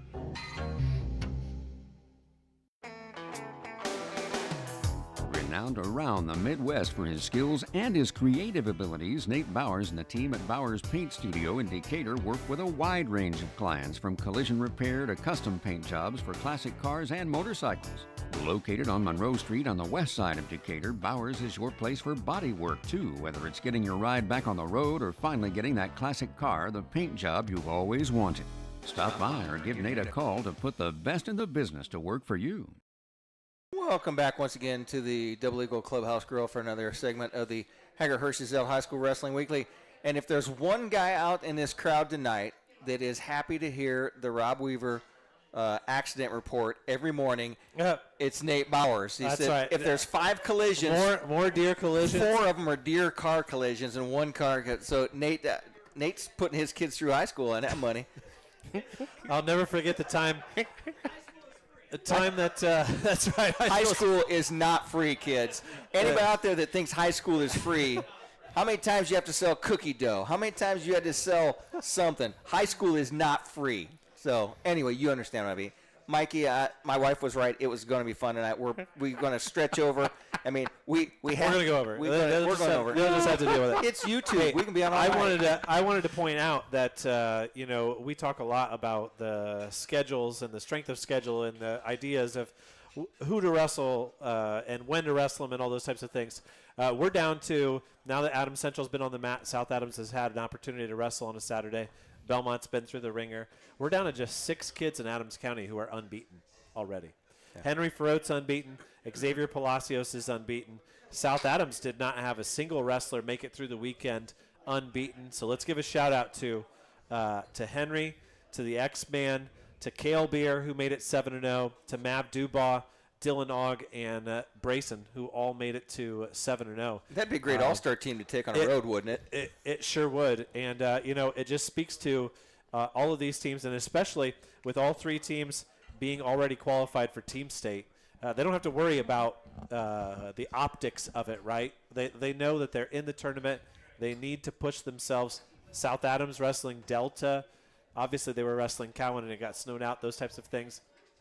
Adams Central is wrestling a 3A Team State team in New Haven, another 3A team in Columbia City, and they'll have an opportunity to wrestle pretty decent 5 teams on Saturday as well.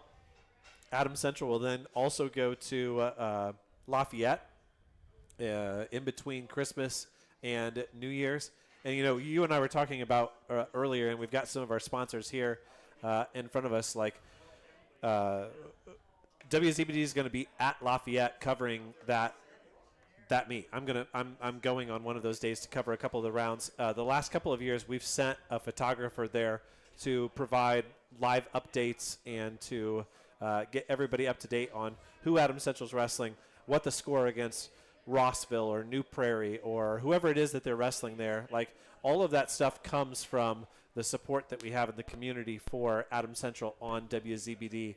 And, I just wanted to highlight that as we continue down the schedule. I know that Josh Gaskell and I are going down to Franklin to 1A, and Adams Central and South Adams down there, and we're trying to work so that we make sure we get set up so we can cover all those matches. But that's going to be an interesting 1A, Adams Central comes in there.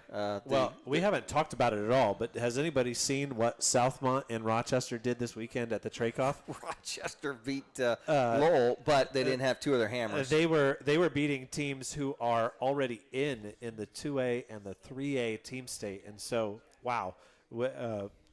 It just got way tougher as far as I'm concerned. Be interesting to see the draw next week. I am generally looking at things as much as I can through an Adams Central and South Adams lens and trying to make sure that I understand where everybody else is coming from. But Southmont made a huge statement. Rochester made a huge statement. And obviously North Miami is sitting here thinking, we won last year. We beat Adams Central. We were better than them. We've added, a young man from Manchester. Like, we're hungry, ready to go. That is going to be an excellent tournament as far as the top 4 or 5 go in I don't know if the seeds are really going to do it justice. I think all the seeds are going to do is separate the top 4 or 5 from each other and make sure that they meet in the semis. Well, I think the difference in this Adams Central team and last year's Adams Central team that this year's team of Hammers are guys that didn't play football, so they're not getting a late start. There's only 1 or 2 guys on that team that were football players, so it's not like, oh, these guys haven't been practicing because they've been playing football. You know, there's 3 Hammers in the middle. They are not playing football, and they've been in a room for a long time.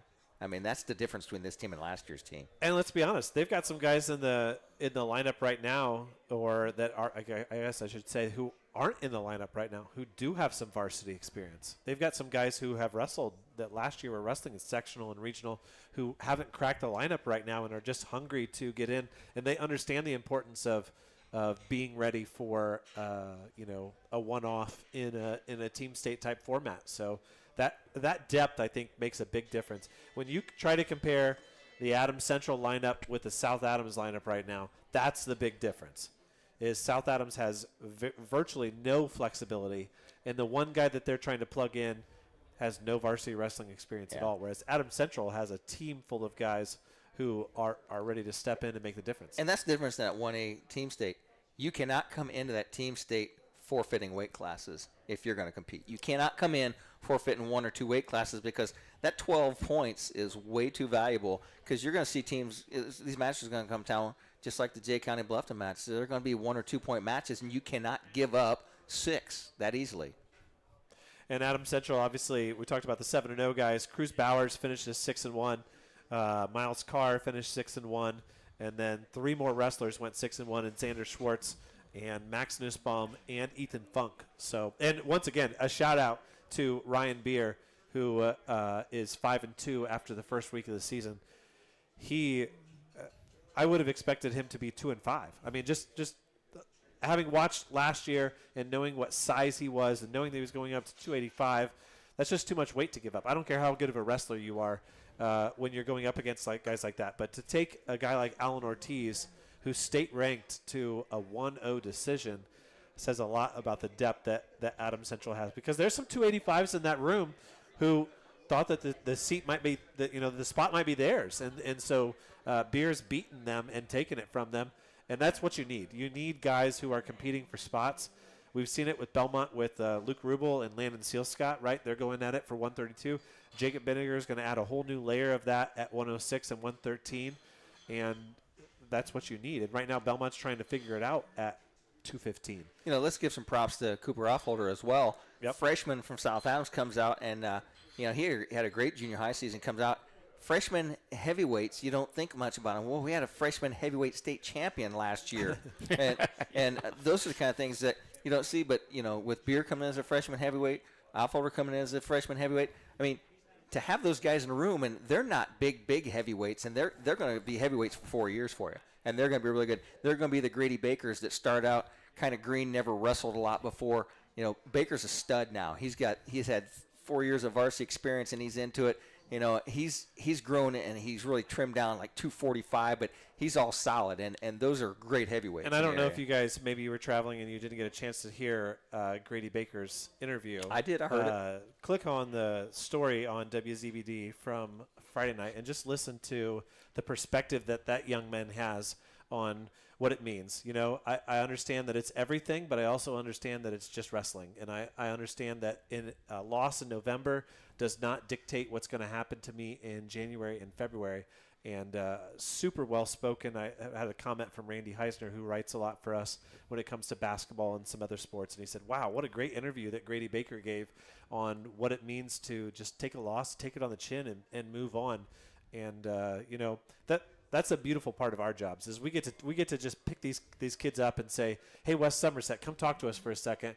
And we get to bring you those interviews and those insights, and we're super excited about the season that is to come. We gave him the gorilla, and you think I'd gave him the Olympic gold medal. He saw the gorilla that Joe had 3D printed up for him. And there's kind of a little gift that we hand out. But tell you what, one of the things I really appreciated, because I didn't work Friday night, I was sitting in my garage watching on my TV, watching it, because we have cameras now, we have video, and you did a great job there at New Haven. And to be able to sit and listen and watch.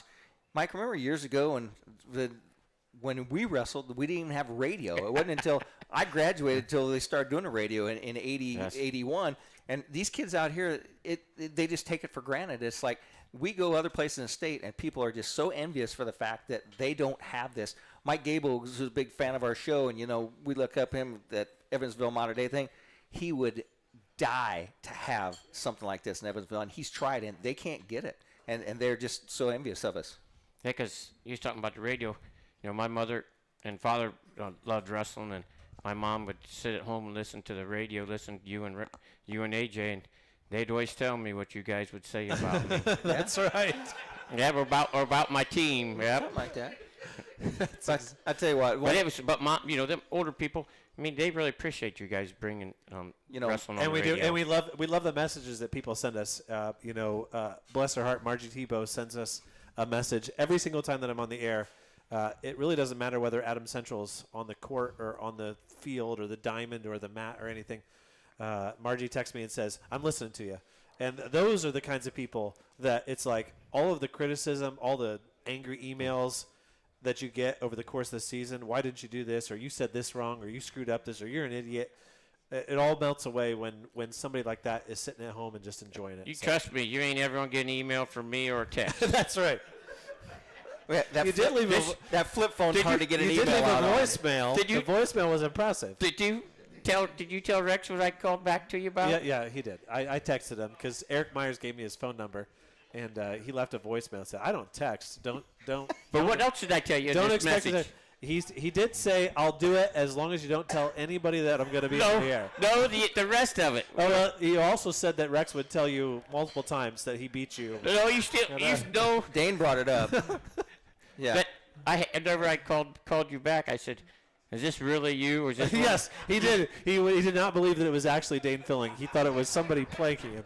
Yeah, because like one of these guys. That's right. So many fake Dane Fillings out there. Mike, you did a great job. Thanks. Thank you. You are a treasure of knowledge when it comes to Adams Central Wrestling, and we certainly appreciate. Well, that's one way to put it.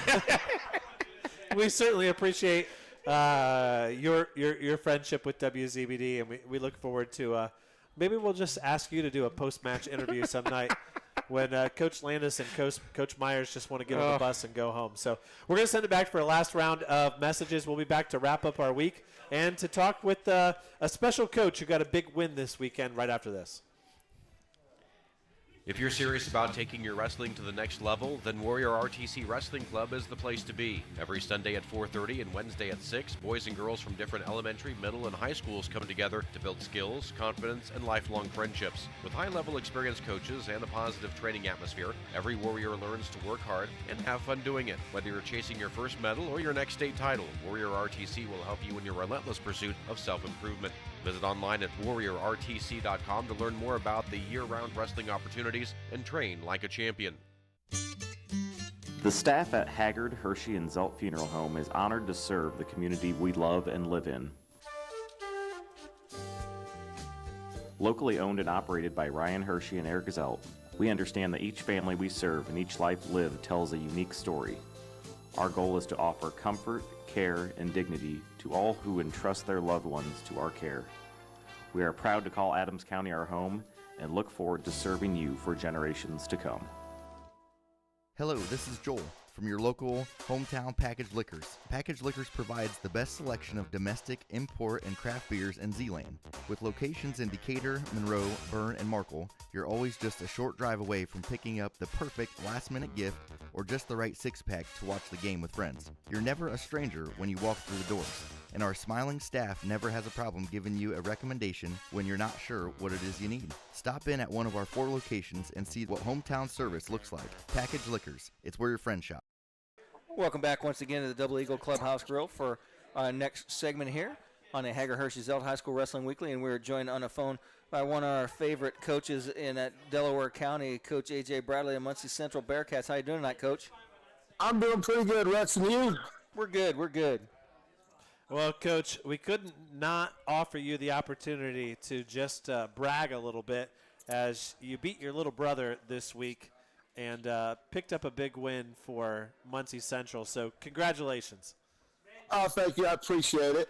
You know, I had to get them when they were down a little bit. They're missing a couple guys, but I'll take it when I can get it. Well, we were really disappointed. We thought that we were going to have ourselves a Casey Bradley night and a Jackson Bradley night to take on South Adams, and the match ended up getting canceled or postponed, I guess, because of snow. That Cowan team is actually pretty dangerous when you look at that lineup. Oh yes, and they're even going to get more dangerous. Once a couple people come back from injuries and a few other things, you're looking at 3 current state-ranked guys and some other very solid guys who are filled in and getting experience now. They're going to turn some heads come January, which is why I'm glad we got that win in now. Tell us a little bit about what you know about this coming weekend at Newcastle. South Adams will be there, correct? Yes, they will. Yes, we'll wrestle South Adams there. Eastern's there. Newcastle's there. I believe Centerville. It's a fun day of duels, and Newcastle always runs it smooth. As long as Mother Nature is nice to us this weekend, I'm looking for a good weekend. Yeah, I don't know. Do you know, is Rossville still going to be there? I do not think they're there this year. I'll have to double check, but I don't think so. Gotcha. I know Newcastle is having a pretty decent season. I've seen some emails from their head coach as they're interested in potentially getting a spot in the 2A tournament. But this weekend, it's all or nothing for some of those teams who are on the bubble. Oh, yes. And, a place like this where you get to see them early and some of them get to wrestle each other, it really gives the selection committee something to look at, something to chew on. So it's kind of fun because it gives the end-of-the-year excitement to the beginning and middle of the year. So I really like what we're doing. Now, tell us where you guys go next as far as Muncie Central goes. We have a senior night this Thursday with Richmond. Then we're at Newcastle. And then next Tuesday, the 23rd, we're at the great city of Jay County for a little ECIC tournament. Nothing like some good ECIC action, and that's always a great tournament for you guys. And tell us who's having a great season for you individually. We have a few guys doing really good. Our 6-pounder, Shepard Zick, a sophomore. His older brother, Braden Zick, at 26. And 38-pounder, Mason Gadberrier. There are 3 guys doing a great job. We have a newbie out at 57, Trayvon Anthony, who I'm really excited for. We're young. We have 11 freshmen and sophomores in the lineup, and they are all getting better every match. Now, obviously, you have a long history with Muncie Wrestling. Do any of your guys know that you're destined for a career in wrestling on the radio when you retire from coaching? I don't know. Maybe because I wear a WBGG shirt all the time in practice. You guys are always represented. I got my maroon one. I got my gray one. And they always see it. I sent you the link to the new one, too. I know. There you I go. got that, and I'll have me a blue one before too long. Well, Coach, we love having you on the show. We look forward to seeing what South Adams can do against your Bearcats on Saturday. And we congratulate you on beating up on your younger brother this week. Thank you, and thanks for having us. And I love your show, and I love everything you guys do for wrestling. We love you too, AJ. With that, Dane, I think we ran along, but I tell you what, it was a great crowd out here tonight, and all it takes is 1 or 2 guys to put a little effort in it, make a couple phone calls. So don't forget, Tuesday night we'll be at New Haven. We'll have Adams Central at New Haven. On Thursday night, we'll have Columbia City at Adams Central, and it is shaping up that we'll end up doing the very last 2 rounds on Saturday of the New Haven 10-way. So the final pool match for Adams Central, and then the placement. And, we always run through this, right? Yeah. I'm always out here predicting things, and people are like, well, don't get ahead the cart ahead of the horse. That's our job. You got to plan for it or else you're not ready. Our job is, I really think that Adams Central comes out of that pool as the first place finisher. So Avon's not there this year. That changes things a little bit. I think Adams Central ends up winning the pool and will wrestle for first place on Saturday. And if everything works out, we should be able to bring you that match as far as I'm concerned. And then join us on Sunday for an extra special episode as we invite the last biggest show of the season. We invite the last 14 teams in. A lot of heartbreak involved, but also a lot of joy and a lot of fun. And then don't forget that on Tuesday, then on the 23rd, we're going to be bringing you Adams Central and Belmont. And I just have the feeling that we're going to end up with a really long pre-match and a really long post-match. Yeah. That's just the way that it's going to be. And then join us for more coverage of high school wrestling on the radio, as we'll have Adam Central at the Lafayette duels. We'll have Al Smith coverage on day 2. We'll have a special episode of High School Wrestling Weekly from the Al Smith. And I'll be there this year. Yep, and we'll have girls sectional. We'll have the bracket show for the seedings for Team State. We'll have girls regional, the girls state finals, and Team State for the boys, all within the next 35 days, the next 5 weeks. It's crazy. Once again, I'd like to thank everybody for coming out to the show. And this has been another episode of the High School Wrestling Weekly here on WZBD's YouTube channel.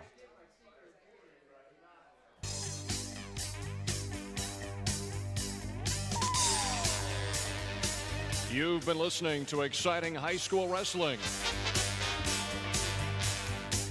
Brought to you in part by the many community-minded sponsors you heard.